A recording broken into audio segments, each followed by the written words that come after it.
তো আসসালামু আলাইকুম এভরিওয়ান, কী অবস্থা? আশা করি সবাই ভালো আছেন। আমার কথাটা শোনা যাচ্ছে হয়তো বা ঠিকঠাক মতোই, কারণ নতুন মাইক্রোফোন কিনে নিয়ে আসছি। তো বিষয় যেটা হয়েছে, আজকে অনেক দিন পর ক্যামেরার সামনে আসছি। আমি রিসেন্টলি আর কি নিজেকে অনেক বেশি মোটিভেশন দিছি, দেওয়ার পরে ভাবলাম যে ভিডিও কন্টিনিউ করব। তো যেই ভাবা সেই কাজ আসলে ভেবে চিনতে পরে হচ্ছে আজকে সকাল থেকে আমি ভিডিও টিডিও করা শুরু করছি। বাট সকালে যাওয়ার সময় যে টপিকে ভিডিও বানাইছি, অফিসে গিয়ে দেখি যে আপনার ভিডিওর ভয়েস আসে নাই, মানে মাইক্রোফোনের লাইন ছেড়ে দিচ্ছে, ধরতেছে, এরকম টাইপের অবস্থা। তো অফিসে গিয়ে আবার ক্লিন করে মাইক্রোফোন আবার প্লাগ ইন করে অফিস থেকে বের হওয়ার পর ভিডিওটা অন করছিলাম যে মাইক্রোফোনটা টেস্ট করব যে কি অবস্থা, ঠিক হয়েছে কি না। তো যেহেতু আবার ভিডিওস বানাবো রেগুলার, সো ঠিক না হইলে আবার একটা কিনতে হবে, ম্যানেজ করতে হবে। তো যেই ভাবা সেই কাজ, বের হইলাম অফিস থেকে, ক্যামেরাটা অন করছি, করার পরে দেখি জ্যাম দাঁড়ায় আছি। তো ভিডিওটা আসলে যেই টপিক নিয়ে, সেটার তো একটা উদাহরণ বা মানে আইডিয়া আপনাদেরকে দিতে হবে, কারণ সবাই তো আর আমার অফিস যে এখানে এখানে মানে চিনেন না। যারা এদিকে থাকে তারা হয়তো বা চিনবে।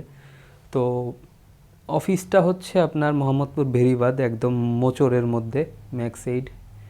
আমি একদম মানে এক্স্যাক্ট না বলি, তাও মনে হয় বলে দিছি, শুনিয়ে ফেলছেন। আচ্ছা, যাই হোক। তো ভিডিও মানে শুরু করার পরে যেটা হয়েছে, তার আগে আর একটা জিনিস বলতে হবে, সেটা হচ্ছে আমার বিল্ডিংয়ের দুইটা গেট, যে সামনের সাইড একটা, পিছনের সাইড একটা। সামনে হচ্ছে মোহাম্মদপুর যে মেন রোডটা ভেরিবাদের, এই রোডটা। আর পিছন সাইডের যে রোড, ওইটা হচ্ছে আপনার নর্মালি ওই রোডের সাথেই সামনে গিয়ে জয়েন হয়েছে আর কি। গাবতলির ওই দিক দিয়ে এসে আপনার ময়ূরবিলার আগ দিয়ে সুজুকি শোরুম টোরুম এদিকে এসে জয়েন হয়েছে। তো নর্মালি ওই রোডে হচ্ছে যায় বা গাড়ি আসে, দুই দিকেই চলাচল হয়। তো আমি দেখলাম যে যেহেতু সামনে পিছনের সাইডে এত বেশি জ্যাম, তাহলে সামনেও জ্যাম হবে। তো আমি আর পিছন দিয়ে ওই দিক দিয়ে ঘুরে যাই নাই। আমি বললাম যে চাঁদুদ্দানের দিক দিয়ে, মানে একটা রাস্তা আছে, ওইখান দিয়ে হচ্ছে বড় গাড়ি ঢুকতে পারে না, বাট বাস আর হচ্ছে সরি, বাসটা সেগুলো ঢুকতে পারে না। ওইখান দিয়ে শুধুমাত্র ওই যে ইজি বাইক বা মোটর সাইকেল, সাইকেল এইগুলো যাতায়াত করতে পারে। তো আমি ওইদিকে ঢুকবো, দাঁড়ায় আছি জ্যামের জন্য, তো রিক্সা দিয়ে ভরা। তো আমি ওইখানে দাঁড়ায় আছি, হয়তো আমি ভিডিওটা অ্যাড করে দিলে ওইটাও দেখতে পারবেন। দাঁড়ায় থাকার পরে কিছু বড় গাড়িও ঢুকাইছে, ওইগুলা তার ওই দিক দিয়ে যেতে পারবে না, ওইগুলা রং মেরে যেতে হবে। তো আমি নর্মালি এই সাইডে দাঁড়াইছি। দাঁড়ানোর পরে এক পর্যায়ে পুলিশ আসলো, সার্জেন্ট আসার পরে বাইকের চাবি অফ করে দিছে। তো আমি প্রথমে ভাবছি মানে চাবি নিয়ে গেছে, পরে দেখি যে না, শুধু বাইকের চাবি অফ করে দিছে। দিয়ে আমাকে মানে উনি রাগান্বিত বা বিরক্ত এই টাইপের হয়ে আছে, মানে খুবই রুডলি আমাকে বলতেছে যে এই দিক দিয়ে কই যাবেন, হ্যান ত্যান। আমি বলতেছি স্যার, এটা হচ্ছে আমার অফিস, আর বসিলাতে হচ্ছে আমার বাসা, সো আমি তো এই দিক দিয়ে যাই। তখন আরও বেশি চেতে গেছে, চেতে যেয়ে আমার বলতেছে হ্যাঁ, আপনার অফিস তো, আপনি এদিক দিয়ে যাবেন। তো আমি বলতেছি যে দেখেন, আমার অফিসের গেট হচ্ছে, পার্কিংয়ের গেট হচ্ছে আপনার এই পাশে, সামনে নাই। সো আমার ইচ্ছা করলো সামনে দিয়ে বের হওয়ার কোনো সিস্টেম আসলে নাই। পরে উনি বলতেছে আপনার অফিসের গেট পিছনে, তো আমি কি করব? আপনার আপনার অফিসকে বলেন সামনে দিয়ে গেট বানাইতে, এই সেই হ্যান ত্যান বহুত কথা। আর এই ঘটনাটা ঘটছে আমার অফিস থেকে মানে 50 হাতের মধ্যে। তো ওনাকে অনেকবার বলার পরেও উনি আমার সাথে এরকম রুডলি বিহেভ করতেছে। যেহেতু আমার মাইক্রোফোনের সমস্যা ছিল, সো সাউন্ড আসে নাই ভিডিওতে, এই জন্যই মূলত আমি হচ্ছে বাসায় এসে আবার ভিডিওটা করতেছি। তো হয়তো বা ওনার বলার স্টাইল দেখলে বা মুখের চলন দেখলে বুঝতে বুঝতে পারবেন যে উনি কেমন ব্যবহার করতেছিল। তারপরে আমার কাছে ড্রাইভিং লাইসেন্স চাইলো, পরে হচ্ছে আমি ড্রাইভিং লাইসেন্স দিলাম। ওইটা দেখে পরে আর কি আমাকে বলছে আপনি অফিসকে ডাক দেন।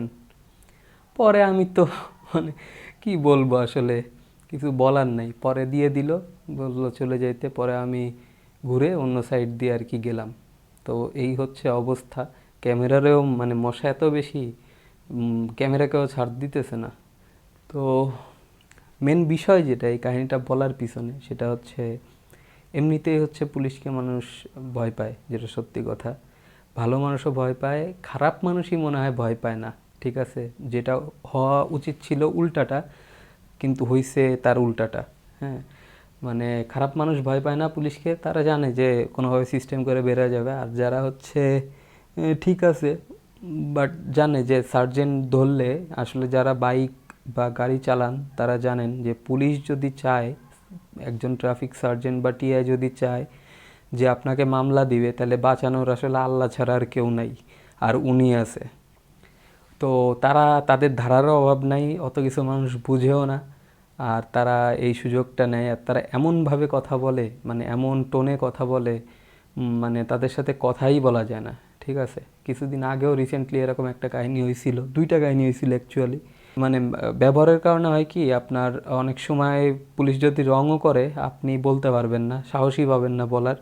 তো আমি বলবো সবাইকে যে যদি মানে সবসময় চেষ্টা করবেন রাইট ওয়েতে যাওয়ার বা ঠিকঠাক কাগজপত্র রাখার, তারপরে যদি পুলিশ সার্জেন্ট বা টিআই কেউ ঝামেলা করে তখন কথা বলার।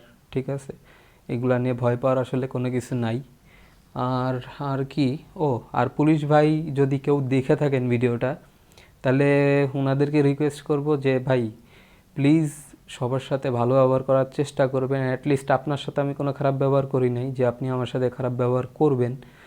আর আপনাদের যদি বলেন, অনেকে আছে আমি জানি বলবে, কারণ আমি এই টাইপের কমেন্ট অনেক দেখছি, যে বলবে যে তারা রোদ বৃষ্টি ঝড় উপেক্ষা করে কাজ করে, রোডে গরম এই সেই। ভাই তারা, তাদের জব এটা, ঠিক আছে, তারা এর জন্য টাকা নিতেছে, সম্মানই নিতেছে, সো এটা তাদের করাই লাগবে। তাদেরকে এমন না যে আমাদের দেশে এটা বাধ্যতামূলক, তারা তাদের চয়েসে আসছে।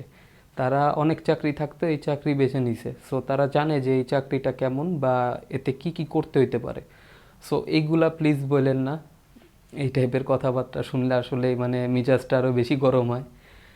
আর কি বলবো, মানে ওইটাই আসলে, যে প্লিজ আপনারা একটু ভালো ব্যবহার করেন, আপনাদেরকে আমরা আরও কোঅপারেট করব। বাট আপনারা যদি এরকম ব্যবহার করতে থাকেন, তাহলে হয়তোবা সময়ের ব্যবধানে অনেক বাজে একটা অবস্থা হয়ে যাবে। রিসেন্টলি দেখছেন আপনারা যে রিক্সাওয়ালা পুলিশকে মানে ওপেনলি আর কি মারতেছে, লাথি মারতেছে। সো সব কিছুর একটা লিমিট আছে আসলে। আর কি বলবো, কিছু বলার নাই।